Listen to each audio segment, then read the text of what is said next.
Bab 137, mengekspos Rachel. Dia sudah membalas dendam terhadap Tyler dan Caden.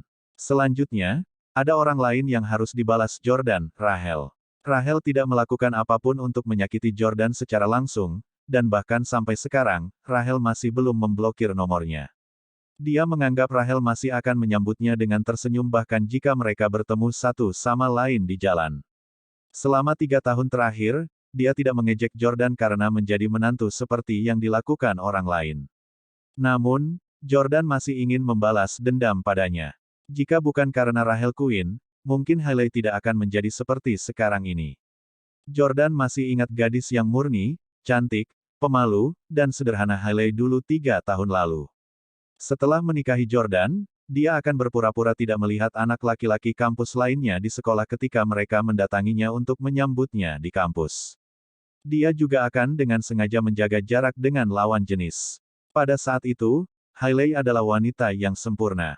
Namun, nilai dan pandangan Hailey berubah drastis setelah melihat Rachel berselingkuh dari suaminya untuk pertama kalinya setelah dia menikah. Itu membuatnya sadar bahwa dia masih bisa terus berkencan dengan pria lain setelah menikah. Pengaruh Rachel pada Hailey benar-benar signifikan. Secara khusus, Rachel telah bertindak sebagai penasihat Hailey dalam hubungannya dengan Jordan. Dia menghasut Hailey untuk berbohong kepada Jordan berulang kali dan bahkan mendorong Hailey untuk memiliki pria sampingan. Dapat dikatakan bahwa jika Hailey tidak mengetahui bahwa Rachel telah tidur denganku yang lain, Hailey tidak akan pernah berani tidur dengan Tyler. Jika Rachel tidak menyarankan agar Hailey memiliki pria sampingan, Hailey tidak akan menjalin hubungan dengan Caden. Pelaku di balik semuanya adalah wanita jalang itu, Rachel. Faktanya, setiap orang kurang lebih harus disalahkan atas kesulitan mereka sendiri. Bahkan orang dewasa tidak seharusnya membuat orang lain bertanggung jawab. Namun, Jordan ingin mengekspos warna asli Rachel. Jordan pernah makan bersama suami Rachel, Corey, beberapa kali. Corey adalah pria yang ramah dan jujur. Dia adalah seorang pekerja keras yang menghabiskan sebagian besar waktunya untuk mendapatkan lebih banyak uang. Dia sama sekali tidak mengerti tentang perselingkuhan Rachel. Itu tidak adil bagi Corey. Wanita yang tidak setia kepada suami mereka harus mendapatkan hukuman yang pantas mereka terima dan tidak lolos seperti yang dialami Rachel.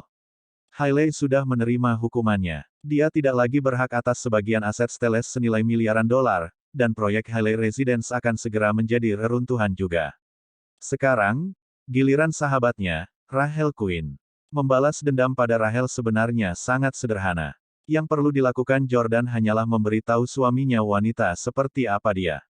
Dengan demikian, Jordan membuka kunci ponselnya dan masuk ke Instagram.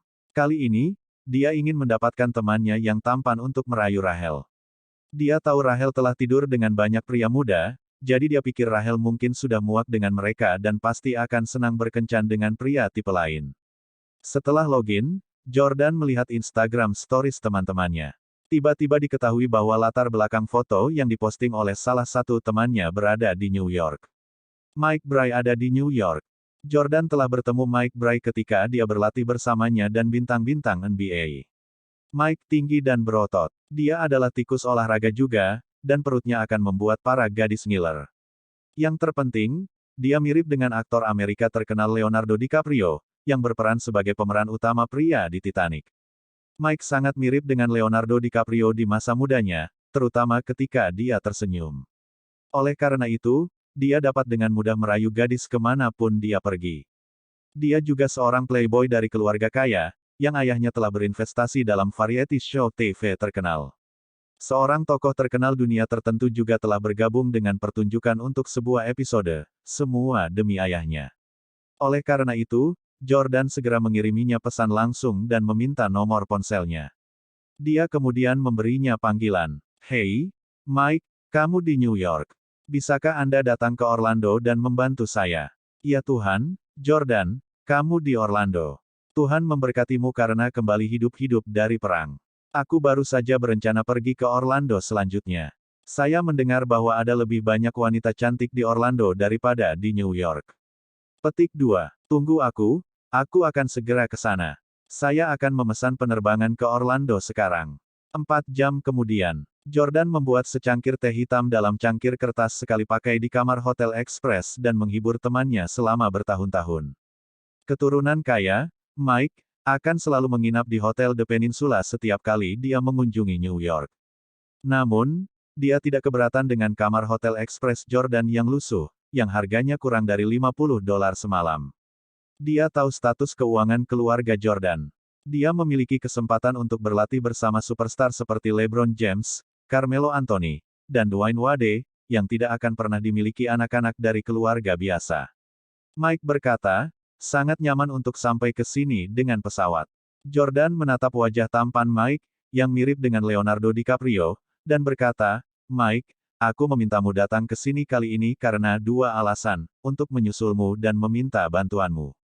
Petik 2. Mike mengambil cangkir kertas sekali pakai dan menyesap teh hitam yang murah.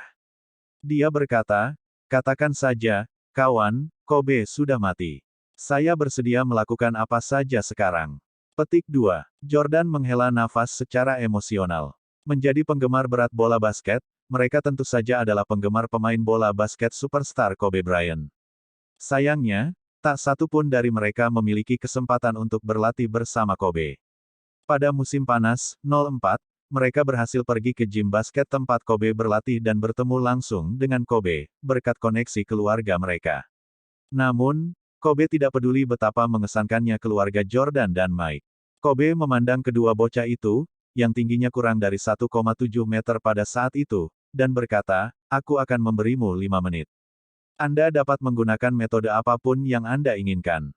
Jika Anda bisa menghentikan saya mencetak gol dalam waktu 5 menit, saya akan membiarkan Anda berlatih bersama saya.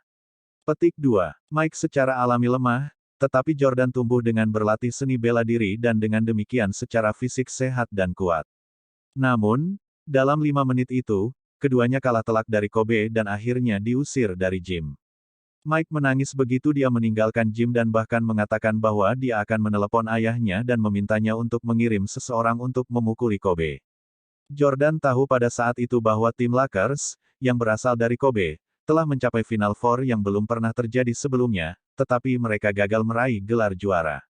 Rekan lama Kobe, O'Neal, yang juga merupakan pemain paling dominan, ditukar ke Miami Heat sementara Kobe menghadapi bombardir media. Itu adalah periode waktu ketika dia paling pemarah. Namun, Jordan dan Mike kebetulan bertemu dengannya saat itu. Jordan berkata, aku sangat merindukan bermain denganmu saat itu.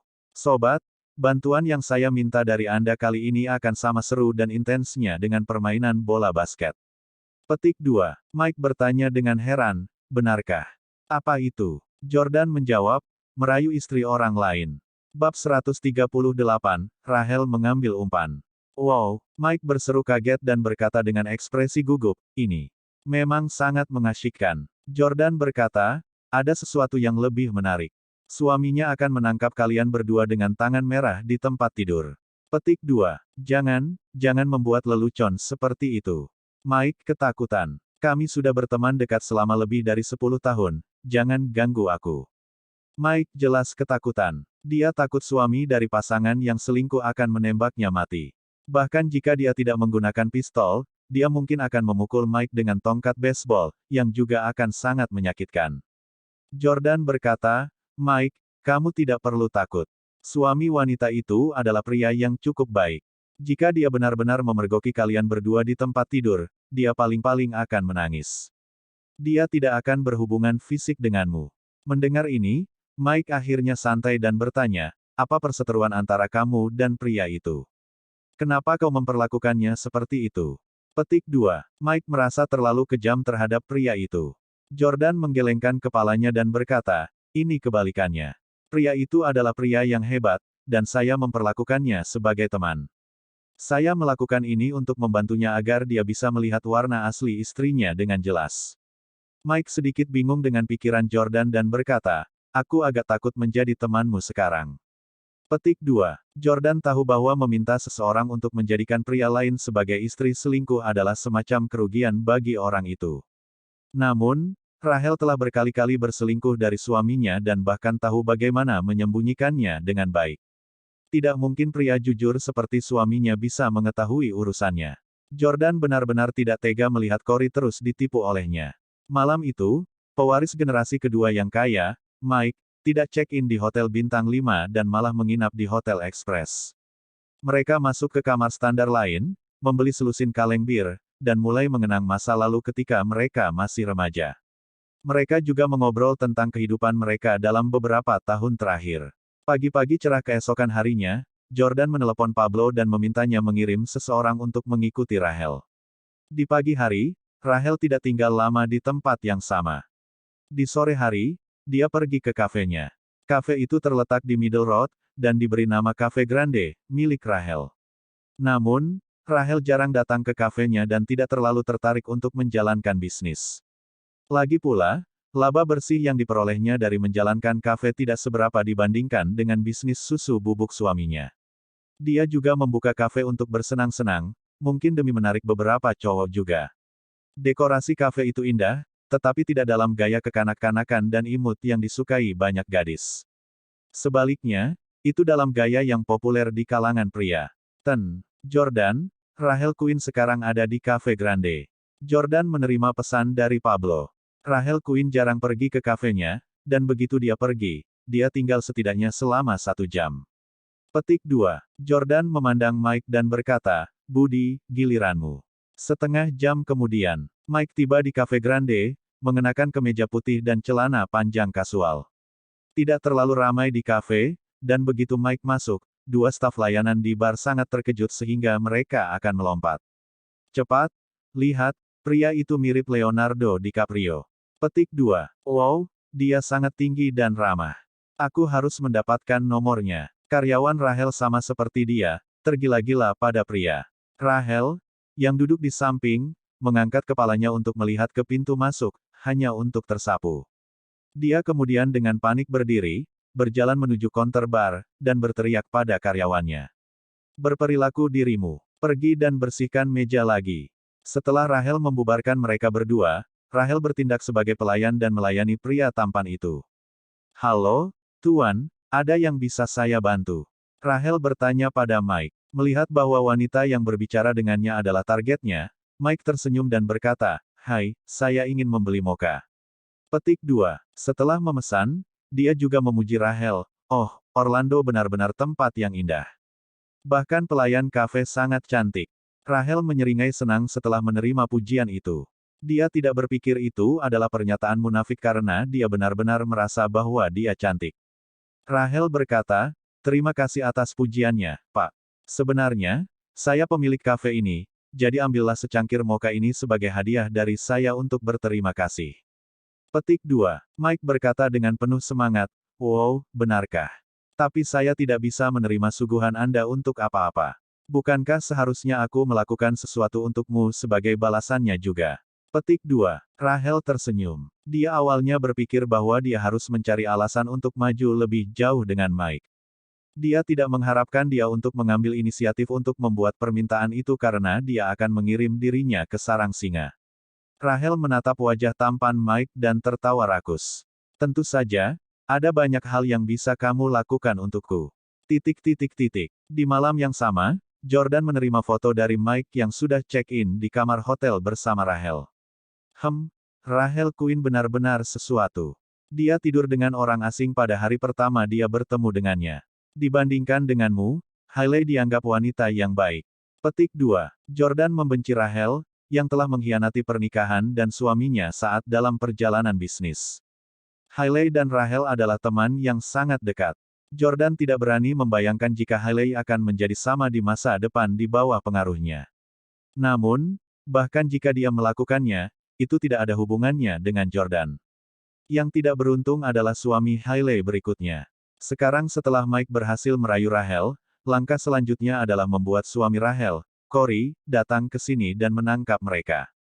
Bukan itu intinya. Jordan ingin Corey mendapatkan semua bukti sehingga Rachel dapat dibuktikan sebagai pihak yang bersalah dan kemudian menceraikan suaminya tanpa membawa 1 sen pun bersamanya.